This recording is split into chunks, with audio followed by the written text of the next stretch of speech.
Good morning नोंथांमोनसिम मोनसे गोदान video लाना फैबावबाय। आसा खालामो नोंथांमोना बे भिडिअखौ जोबजासिम नायलांगोन होनना। दिनैनि बयनिख्रुइ गिबिसिन खौराङाव दङ। आसाम सोरखारा गं 13,120 गुदि फरायसालियाव मोब्लिब फोनांजाब खालामनायनि समायखिरा लादों। मैया आसाम सोरखारनि केबिनेटआ रायजोनि गं 13,120 गुदि फरायसालि आरो गं 48,231 अंगनाबादि मिरुआव मोब्लिब फोनांजाबनायनि थांखि लायो। गिबि मन्थ्रि डक्टर हिमन्त बिश्व शर्मानि गाहाय मासि लानानै दैदेननायाव केबिनेट जुथुमाया जायो। केबिनेट जुथुमानि गेजेरजों सावस्रि मन्थ्रि केशव महन्तआ खौरांगिरि जुथुमनानै बुङो दि थांखि लानायखौ मावफुंनो थाखाय 161 कौटि रांनि गनायथि होनाय जादों होननानै। सावस्रि मन्थ्रि केशव महन्तआ लोगोसेनो मिथिहोबावो दि रायजोनि गामियारि ओनसोलाव 4,80,295 नखरनो मोब्लिब फोनांजाब होनो गोनां दं, जायनि थाखाय 1,718 कौटि रां गनायथि होदों केबिनेटआ। बेनि अनगायैबो मैयानि केबिनेट जुथुमायाव 9,000 ट्रेन्सफर्मार बायनाय आरो 4,200 गोजाम ट्रेन्सफर्मारखौ सोदांनायनि थांखि लायो। बेजों लोगोसेनो सावस्रि मन्थ्रिया फोरमायबावो दि रायजोनि गोदान आरो गोजाम पुलिस थानाखौ फोसाबनाय आरो फिन खालामफिननायनि थाखाय 120 कौटि रांनि गनायथि होयो। गुबुन फारसे जायफोर कन्ट्रल गलादारनाव गं 50 एबा बिनि एसे थानाय रेशन कार्ड गोनां गलादारखौ गुबुन मोनसे कन्ट्रल गलादारजों सरजाबनाय जागोन होननानैबो फोसावो। मिरु एबसुनि मोनसे हानजाया मैया बड'लेण्ड मुलुगसोलोंसालिनि मोनसे सावराय जथुमाव बाहागो लादों। दुलाराय बर' फरायसा आफादनि सोलोंथाइ नेहाथारि मुस्रि सोमावसार बसुमतारिनि दैदेननायाव मिरु एबसुनि मोनसे हानजाया मैया हांख्रायहरनाय लेखायै बड'लेण्ड मुलुगसोलोंसालिनि एकाडेमिक रेजिस्ट्रार डक्टर मन्जिल बसुमतारिनि दैदेननायाव बड'लेण्ड मुलुगसोलोंसालिनि जेंनाफोरनि सायाव गुवारै सावरायलायहैदों। मख'जायोदि बे सावरायलायनायाव बड'लेण्ड मुलुगसोलोंसालिनि एडमिसन, फरायसाफोरनि थाखाय मासिफोरखौ बांहोनाय, बावैसो फोसावनाय 6थि सेमिस्टार रिजाल्टनि ग्रेड कार्ड आरो बड'लेण्ड मुलुगसोलोंसालिनि आवथायाव गोग्लैनाय जानो गोनां एमएड आरो बिएडनि एन्ट्रेन्स आनजादजों आसामनि टेट आनजादजों मोनसे खालारावनो गोग्लैनायनि सायाव सावरायलायनायानो गाहायै बेरखाङो। सावरायलायनायनि गेजेरजों गुबुन गुबुन इस्युफोरनि सोमोन्दै फोरमायनानै ग्रेड कार्डखौ फुजा बन्द जोबनायनि उनावनो होसिगोन होननानै मिरु एबसु हानजानो मोनथिहोयो। बे सावरायलायनायाव बिउनि जानानै रेजिस्ट्रार इनचार्ज प्रफेसार इन्दिरा बर', डक्टर इउकि इसवारीजों लोगोसे मिरु एबसुनिफ्राय फारियै सुबुं फोनांजाब नेहाथारि अबिद नार्जारि, थुनलाइयारि नेहाथारि समित नार्जारि, लोगो थुनलाइयारि नेहाथारि मनिराम बरगयारि आरो मावख' नेहाथारि बुद्धिराम बसुमतारिया बाहागो लायो। अदालगुरियाव बारग' एनडिएफबिनि सोद्रोमाफोरा बिटिसिनि लेङाइ गाहाय मावफुंगिरि सोद्रोमा गबिन्द चन्द्र बसुमतारिनि हेंथायै गोख्रों खुद्रिसारदों।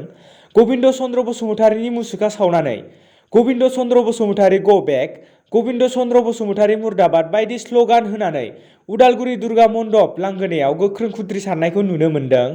मैया उदालगुरि दुर्गा फुजा मन्दपनि लांगोनायाव सोमावसारनानै गबिन्द बोराइ मुर्दाबाद, बिटिसि सोरखार हाय हाय, बिटिसिनि लेङाइ गाहाय मावफुंगिरि सोद्रोमा आरो एमएलए मासिनिफ्राय बोख्लायनांगौनि दाबिजों खुद्रिसारो बारग' एनडिएफबिफोरा। बिटिसिनि लेङाइ गाहाय मावफुंगिरि सोद्रोमा एबा एमएलए गबिन्द चन्द्र बसुमतारिया साननै सिगां खौरांगिरिफोरनि मोनसे मोगा-मोगियाव बारग' एनडिएफबिफोरखौ 4 लाख रां होनायनि उनाव मोजां आखु दिन्थियाखै आरो गोजोनथावै राव बुंनायनि थाखाय बे सोमावसारनायनि हाबाफारिखौ लादों बारग' एनडिएफबिफोरनि सोद्रोमाफोरा।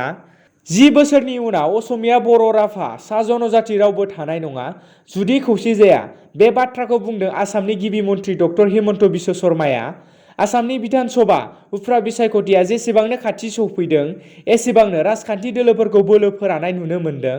बेबायदिनो उफ्रा बिसायख'थिनि सिमब्रेनाय बारा भबानिपुर बिधान सभा बियाबावबो बारदों। बेखौ फोरमान होदों भबानिपुर बियाबनि बिजेपि दोलोनि बिजाथि भनिधर तालुकदारनि जानानै आसामनि गिबि मन्थ्रि डक्टर हिमन्त बिश्व शर्मा बिथाङा बाक्सा जिल्लानि सालबारि महकुमानि सिङाव थानाय रुपहि आरो गातिनि फोसावदिं मेलाव बाहागो लानायखौ। बे फोसावदिं मेलनि गेजेरजों गिबि मन्थ्रि डक्टर हिमन्त बिश्व शर्माया गोख्रों बिबुंथि लाखियो। मख'नो गोनांदि भबानिपुर बियाबाव हाग्रामा महिलारि दैदेननाय बिपिएफ दोलो, एआइइउपिएफ आरो कंग्रेस दोलोआनो बिजेपिखौ हेफाजाब होदों। भबानिपुर बियाबाव भटनि जेबो सिमा थानाय नङा, बेवहाय गलकिपार गैया होनना बुंथियो गिबि मन्थ्रिया। आसामाव मोनसे समाव आसामखौ मोजां मोनग्रा सुबुंफोरा खौसे जानांगोन। असमिया, बर', राभा आरो सा जनजातिजों जुदि गासैखौबो खौसे थानो हायाब्ला 10 बोसोरनि उनाव आसामाव रावबो थानो हानाय नङा। रुपुहिगातियाव 30 बिसिनानि देहा फाहामसालि जागोन, जौगागोन मानास हादरारि हाग्रामा आरो भबानिपुर फोनांजाब लामाया।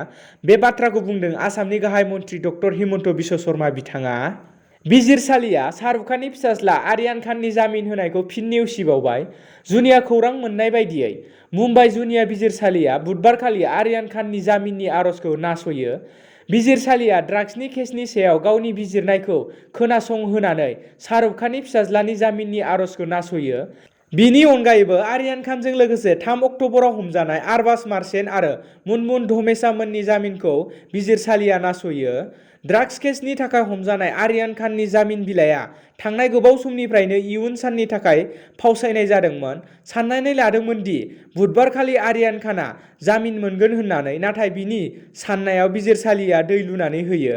बिजिरसालिया सानजौफुनि जाग्रा आदार जानो थाद'नायनि उनाव आर्यान खाननि बिथोनखौ बेलासिनि 2:45 रिंगानि उनाव फोसावनाय जायो। आर्यान खाननि जामिनखौ नेवसिनाय जायो होनना फोसावो। 22 अक्ट'बरनिफ्राय कामरुप मेट्र' जिल्लायाव 48 घन्टानि थाखाय पेट्रल पाम्पफोरा बन्द थागोन।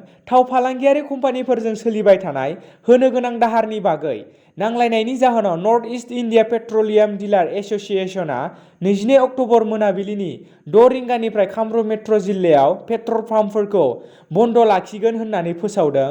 North east India petroleum dealer एस'सिएशननि आफादगिरि राजीव गस्वामीआ कामरुप मेट्र' जिल्लानि जिल्ला बेंगिरिनो लिरहरनाय गांसे आर'ज बिलाइयाव बे बाथ्राखौ मख'दों। लाइजामाव मख'नाय बायदिब्ला 22 अक्ट'बरनि मोनाबिलिनि 6 रिंगानिफ्राय 48 घन्टानि थाखाय कामरुप मेट्र' जिल्लानि पेट्रल पाम्पफोरा बन्द थागोन। थाव फालांगियारि कम्पानिनि गावारि आरो खहा खालामनाय थांखिया पेट्रलियाम फालांगियाव गाज्रि गोहोम खोख्लैनायनि इसारायानो north east India petroleum dealer एस'सिएशनआ बे थांखिखौ लायो होननानै फोरमायो। बेनि बागै कामरुप मेट्र' जिल्लानि जिल्ला बेंगिरिखौ north east India petroleum dealer एस'सिएशननि सिगांनिफ्रायनो नोजोर होदोंमोनब्लाबो थाव फालांगियारि कम्पानिया जेंनाफोरनि सुस्रांनायनि थाखाय जेबो गोनांथि दिन्थियाखैमोन होनना लाइजामाव north east India petroleum dealer एस'सिएशनआ फोरमायना होयो। गाज्रि भिडिअ' नायैनि थाखायनो 7 बोसोरनि गथ'खौ बुथारदों। कलियाबर पुलिस थानानि सिङाव थानाय बालियाबादआव काति गासा फोरबोखालि बे गिख्रंथाव जाथाया जादों। 7 बोसोरनि गथ'खौ बुथारनानै खिखरसालियाव गारनानै थाङो। बे गिख्रंथाव बुथारनाय जाथायाव सोमोन्दो थानाय 3 गथ'फोरखौ मैया हमनो हायो नगाव पुलिसआ। 3 गथ'फोरजों गाज्रि भिडिअ' नायैनि थाखायनो 7 बोसोरनि उन्दै गथ'साखौ 3 गथ'फोरा दुखुनांथाव बुथारनानै गारना थांदोंमोन सिलभाङा खिखरसालियाव। मख'नो गोनांदि 3 दायनिगिरिफोरनि गेजेराव सासे गथ'बो दं। बिनिनो सानैनि बैसोआ 11 बोसोर आरो सासेया 8 बोसोरनि होननानै मोनथिनो मोन्दों। 3 गथ'फोरा गोबाव समनिफ्रायनो मबाइलाव गाज्रि भिडिअ' नायनायजों लोगोसे गथ'खौ काति फोरबोनि सानाव गाज्रि भिडिअ' नायनो होदोंमोन। नाथाय गथ'आ बेबायदि भिडिअ' नायनो नागिरैयाव गथ'खौ बुथारदों होनना सोराङाव फैदों। जाथायनि सोमोन्दोआव सासे गथ'नि बिमा-बिफाया हमजानायनि लामायाव दं। मानोना जाथायनि बागै मिथिनानैबो बिसोर पुलिसनो फोरमायाखैमोन। दिनैनि गोथार फुंबिलिनि खौरां फोसावनाया एसेनोसै। गोजोन्थों।